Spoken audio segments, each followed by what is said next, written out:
shows the power of the Albanian king, outboxed. My bad, guys. I didn't know. Listen, this guy's exciting. Florian Marku, he's something else. Now, let's be honest. I'm not sure. I don't think he can be a world champion. You know, especially in the stacked 147-pound division. But overall, his fights are exciting, and you never know what he's going to come up with. He was losing his fight to me, and it looked like, you know, and then look, he stops him. Florian Marku, let's see if we can get you a replay. Florian Marku here, now 11-0 with 7 KOs, 11-0-1 with 7 KOs, just stopped the Cryz Jenkins. Cryz Jenkins, 23-4-3, 8 KOs. Big win of his career is a win over former unified champion Julius Ndangu. What card was this? Was that Brooke Khan? No, Eubank Liam Williams. I don't even remember what round this is. Here, let me turn it up. Let's listen in. Take your time out. Like the video, subscribe. I can't believe he didn't go down, take a count, or he just kept himself upright. Yeah, I mean, there's no complaints from the corner, so probably he was maybe the referee did the right thing jumping in. At first instance, I thought it was just a tad premature. No complaints, plenty of respect from Cryz Jenkins, and it was the big right hand that started the finish. Yeah, there's the shot, caught him up on the temple. I mean, he sags there, doesn't he? Yeah, sags there, legs are gone. Yeah. No, he's hurt there.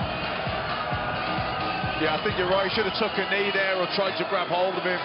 Falls back. When you get hit with them temple shots, it just knocks your whole equilibrium. So you try and your mind and your brain is telling your body. He should have took the knee. Because he went down, he's swinging like he tried to punch him in the legs. His just brain wasn't with his body. Yeah, he should have took a knee.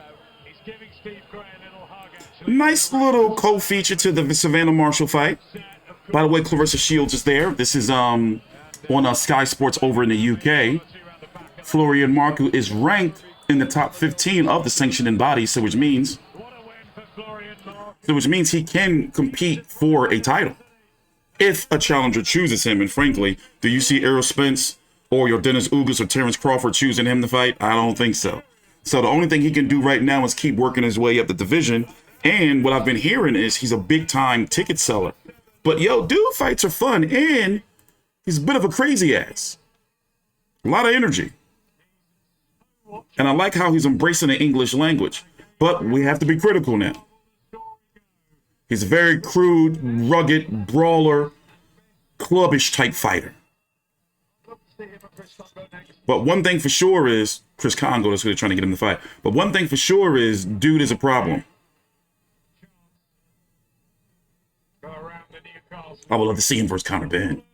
You know, wasn't they building that up at one time?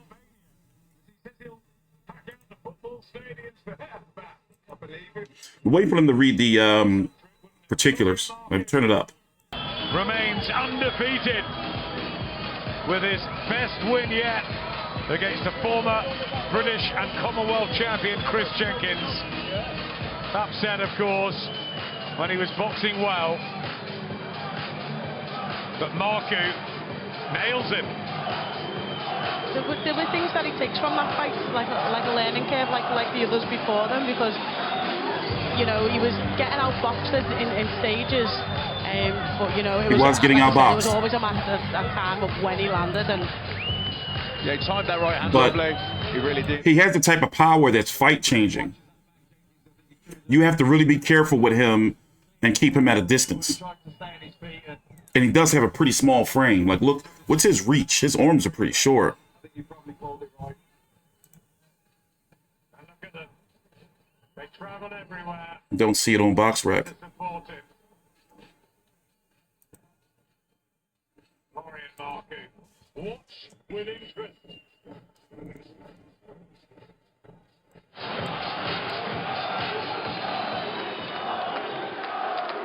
At 1 minute 41 seconds into round number 4, our referee Steve Gray called a stoppage to this bout in favor of your winner by referee stop contest and still your IBF International Welterweight Champion, the Albanian King, Florian Marku. Career best win Why do I feel like for Florian I keep Marku, thinking his and a alias is the big Albanian bear? Where did I get that from? Jenkins, who was a really live opponent. Where did I get bear from? We're going to talk about where he's ranked. Let's go see. Which is always fascinating. After the break. All right, they're going on the break. So we're going to take a little jump cut, but let's look at the rankings. Hold on. As you can see, Florian Marku is, by the way, my rankings are FightView360.com. The links are down below in the description box. We update our rankings in accordance to the sanctioning bodies daily. Not daily, monthly. Errol Spence is taking on Yordenis Ugas. We have to talk about the 147-pound division because that's where Florian Marku is competing. Errol Spence is taking on Yordenis Ugas for a 3-belt unification, WBC, IBF, and WBA in a couple of weeks, April the 16th. Terrence Crawford, WBO. Rumors are he's going to be signing with PBC. We'll see. Florian Marku, he is not ranked by the...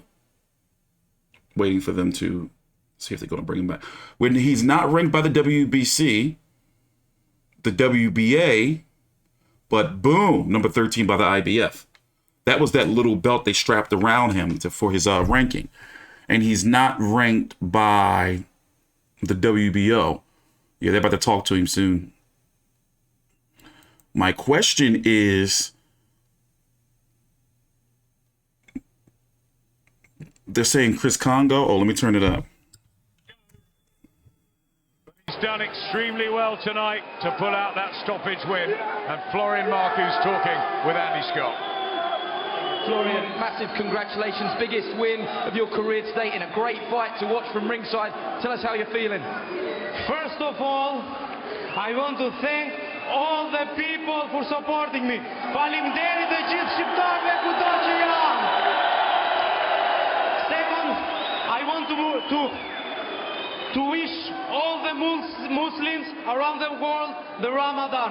Happy Ramadan and easy fasting for all the world that are fasting tonight. Cryz Jenkins, I have respect for him. Congratulations. He accepted the fight with me.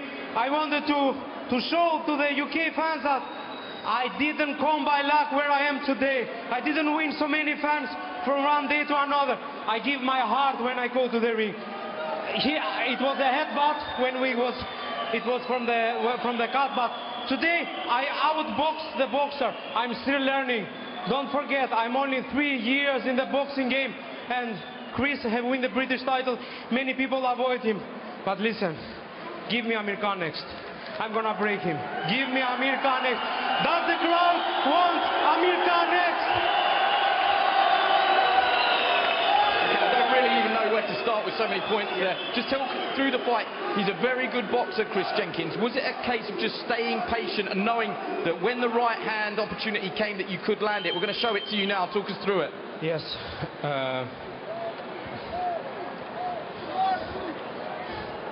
Boom, hook to the head. Yes. And the finish, as soon as you knew that you had him hurt, you sort of sensed that you could finish the fight? Yes, of course. To tell you the truth, I started rushing because I felt that the cut maybe is too big, and I was afraid that maybe the referee is stopping me. That's why I start pushing the pace higher, you know, because I knew the fight was 10 rounds. With Grant, we have worked to keep calm. I outboxed the boxer. Today I show something that we have learned. I didn't show many, but I stopped. Nobody stops him like this in 4 rounds. Show me. Who? Echo. Nobody stopped him like this. Show me one with the 35 that he had. Nobody did that to him that I did. You called out Amir Khan. Another man at ringside is Chris Congo. Is that a fight that has any interest to you? Please don't mention these kind of names, because when I was on my way up, these people was avoiding me, and now that I'm making a lot of noise, a lot of good wins, all the people are start calling me out. Listen, I want the son of Nigel Benn, Brook, Amir Khan. Give me this kind of names and you'll see how I will go with them. Don't mention nobody else. Put me one of them and you will see what I'm going to do. I'm going to come to Ben Shalom. One quick word with Grant Smith. Grant, when someone walks through the door, he's not a raw novice, but he has come from a different background. You've got a little bit of Muay Thai, a little bit of kickboxing, a little bit of MMA in there, but there is a lot to work with. What one thing can you say to us that you've worked on that we might have seen tonight? We've just got back to basics. His footwork. I said to him when he first come, his footwork, he's got good footwork, he's got good feet, he's got good movement, but he doesn't use it. Florian in his third or fourth fight, he can't remember me. I was at a weigh-in and he was weighing in and he looked shocking. And I watched him box and I thought, I'll be honest, everybody was saying, oh, this kid's just a ticket seller. And I says, you can ask my team. I says, this kid's got something, I like something about this kid. And then it must have been fate. It ended up coming round. They got in touch to come, and I said, no problem. And I just took him back to basics. And we've just been learning the boxing. And all he's lacking is ring craft. Because obviously he's not come from a boxing background. He's only been doing it 3 years. We've got back, we've worked on things, and look how the improvements have turned out tonight. And he's been with me 12 weeks. 12 weeks. And his boxing IQ is coming on up loads. His ring craft, he's learning what to do, when not to do it. There are a few little things what I didn't want him to do tonight. We'll go back and we'll work on that, and he'll be even better next time. There you go, boxing's a small world, it all brings us together. Well done, Florian. Marku, congratulations to him. Commiserations, though, to Cryz Jenkins. I'm going to come straight away. Amir Khan ain't going to fight him. Amir Khan's chin, I'm sorry. Amir Khan ain't going to fight him. His chin's too suspect. And let's see what Chris Congo has to say. Such a good start. He'll be gutted. He'll be gutted. I think he got too greedy. He was boxing very well, picking his shots nicely, moving, taking his time, and then he just got too greedy and got caught. And there you go. It was a wrap. So yeah, man. Fair enough. I mean, Johnny, for Marku, he's had his critics, hasn't he, in the past? Has he silenced those tonight? He'll keep getting his critics. It's clear he's got some things he's got to work on, you know, but he is pretty impressive for the little bit amount of time that he's been in boxing, like actual boxing, not kickboxing or anything. And also, as we've seen, he's got the power to change some shit. And I wouldn't be surprised if Amir Khan gets knocked out by him. So basically, Amir Khan wants to rematch Kell Brook. There's supposed to be a rematch clause. Amir Khan lost to Kell Brook a couple of months ago. But it's looking like the Boxer, the promotional company that, you know, it's BOXXER, my bad. So that's what they call the promotional company. For those who don't know, they want to try to match Marku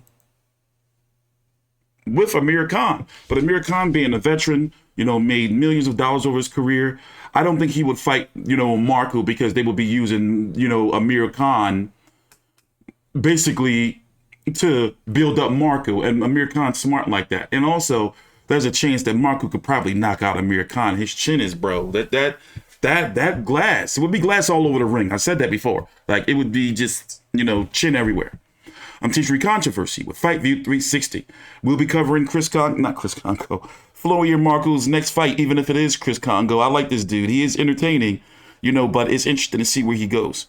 Take your time out, like the video, subscribe. Follow me on Twitter at Teachery Controversy.